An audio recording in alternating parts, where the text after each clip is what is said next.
Hello, Assalamu alaikum everyone. This is me Sheikh Shathi. Welcome back to our channel Sheikh Shathi Vlogs. কেমন আছেন আপনারা সবাই?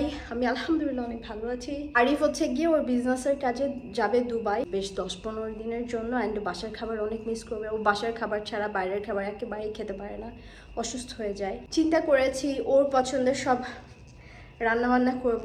And গরম মাসের পর থেকে বাসা থেকে বের হওয়াটা সবচেয়ে কঠিন কাজ, বিশেষ করে বেডরুম থেকে আমাকে কেউ বের করতে পারেনি। বেডরুম থেকে আমার বের হওয়া সম্ভবই না। গরম আমি সহ্যই করতে পারি না একেবারে। আমি না, গরম আর কে সহ্য করতে পারে। আমি সব কিছু অলরেডি ফ্রিজ থেকে বের করে ভিজিয়ে রেখেছি। তো এখন যাবো হচ্ছে কিচেনে। চিন্তা করলে ভয় লাগে। তো রান্নাবান্না করবো অ্যান্ড ওর পছন্দের সব রান্নাবান্না করবো বেশিরভাগে। কেন আজকের ব্লগটি শুরু হচ্ছে এখান থেকে। চলে আসলাম আমি আমার ঝাঁকা নাকা রান্নাঘরে। ঢুকেই দেখি শুকনো মরিচ ছিল না, তো আমি ফুড পান্ডায় অর্ডার করে দিয়েছিলাম। চিন্তা করলাম ডেলিভারি চার্জ তো আমাকে দিতেই হবে, শুধু শুকনো মরিচ কেন, সাথে দুধ আর পাউরুটি অর্ডার করেছিলাম সেমাই রান্না করব বলে। তো আমি লাচ্ছা সেমাই করব আজকে। লাচ্ছা সেমাইয়ের জন্য আমি কিছু বাদাম ভিজিয়ে রেখেছি ওই পাশে। একটু বেশি করে বাদাম দিলে খেতে অনেক মজা হয়। তো বাদামগুলো ওদিকে ভিজতে থাকুক, এদিকে আমি সেমাইটা রান্না করে নেব। আমি মাঝে মাঝে চিন্তা করি, ও মাই গড, আমি এত রান্নাবান্না কোথা থেকে শিখলাম। পরে মনে পড়েছে, হ্যাঁ, আমি তো ইউটিউব দেখে দেখে রান্না শিখেছি। সত্যি আমাকে কখনো বাসায় রান্নাঘরে ঢুকতে দেওয়া হতো না। তো আমি কখনোই আমার আম্মুর কাছ থেকে রান্না শিখিনি বা কারোর কাছ থেকে সেভাবে রান্না শেখা হয়নি। আমি ইউটিউব দেখে দেখে রান্না শিখেছিলাম। আরিফ প্রায় বলে যে তুমি খুব ভালো রান্না করো।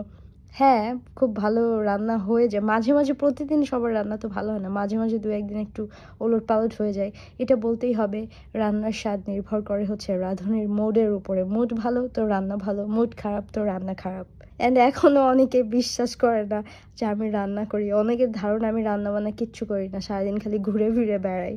তো যাই হোক, আমি গরুর মাংসের জন্য একটুখানি জিরা ভেজে নিলাম আর হচ্ছে শুকনা মরিচ ভেজে নিলাম। এগুলোকে হচ্ছে কি আমি বেটে নেব।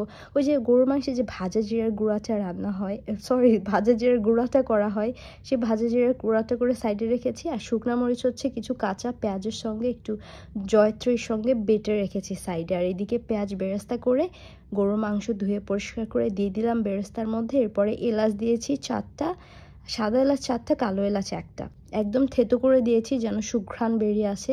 তারপর দারুচিনি দিয়েছি 1 টুকরা মাঝখান থেকে ভেঙে। তারপর এখন ভাজা জিরার গুঁড়া দিয়েছি 1 চা চামচ, 1 টেবিল চামচ আসলে উঁচু উঁচু করে দেওয়া হয়েছে। তারপর মরিচের গুঁড়া, হলুদ, তারপরে 2টা কাঁচামরিচের ফালি, তারপর দিয়ে দিলাম হচ্ছে গিয়ে আদা বাটা, রসুন বাটা। আর তখন যে আমি শুকনা মরিচ এবং পেঁয়াজ বেটে রেখেছিলাম জয়ত্রীর সঙ্গে, সেটাকেও হচ্ছে আমি এর মধ্যে দিয়ে দিয়েছি। বাট এই মাংসটা সবচেয়ে বেশি মজা হয় যদি এটা একদম আলু ছাড়া রান্না করা হয়। এটা খুবই মজা হয়। বাট আরিফ আলু খেতে অনেক পছন্দ করে, অনেকেই আলু খেতে অনেক পছন্দ করে। আমার আব্বু হচ্ছে গরুর মাংসে আলু অনেক বেশি পছন্দ, বাট আলু আমার পছন্দ না খুব একটা।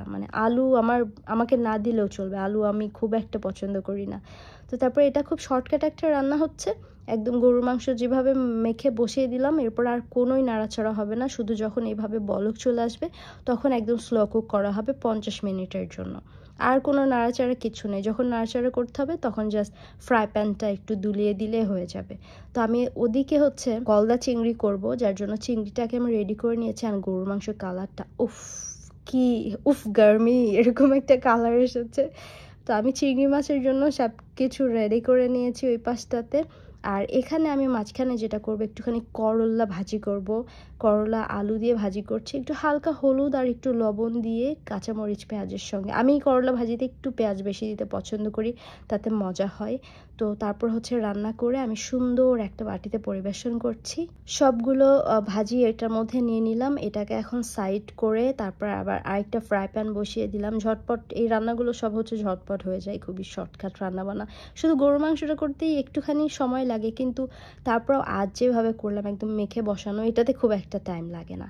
তো ফ্রাই প্যানের মধ্যে আমি একটু হলুদ লবণ দিয়ে, এখানে আছে চিংড়িকে আমি একটু ভেজে নিয়েছি, একদম জাস্ট 30 সেকেন্ডের জন্য আমি ভেজে নিয়েছি। চিংড়ি বেশি ভাজলে শক্ত হয়ে যায়, যেটা খেতে ভালো লাগে না। তো এটা হচ্ছে আরিফের একমাত্র চিংড়ি, তো মাছ না, বাট আরিফের একমাত্র মাছ হচ্ছে চিংড়ি মাছ। এটাই ওর সবচেয়ে পছন্দ, আর কোনো মাছ না।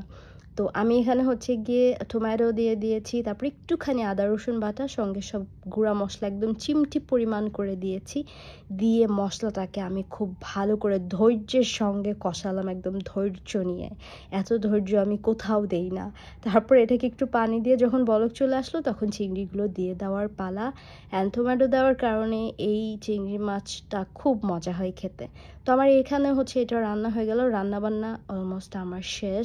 ওদিকে হচ্ছে আমি কিন্তু সেমাইটা রুম টেম্পারেচারে আসার পরে আমি হচ্ছে ফ্রিজের মধ্যে রেখেছি যেন ঠান্ডা হয়। একদম রমজান মাসে খুব উল্টাপাল্টা খাওয়া দাওয়া করেছিলাম, যার জন্য এখন চিনি লাইফ থেকে একদম মানে বিদায় দিয়ে দিয়েছি, বলেছি ব্রেকআপ।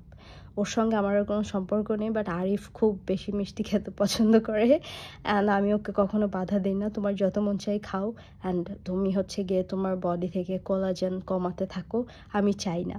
তো তারপরে এখানে হচ্ছে আমার ফেভারিট একদম মানে আমার পুষ্টিবিদ যিনি আছেন, আমার খাবার রুটিন তৈরি করেন, উনি আমাকে যেইভাবে আমার সবজিটা রান্না করতে বলেছেন আমি ঠিক সেইভাবে আমার জন্য করে নিয়েছি। অ্যান্ড রান্নাবান্না আমার শেষ, খেল খাতাম।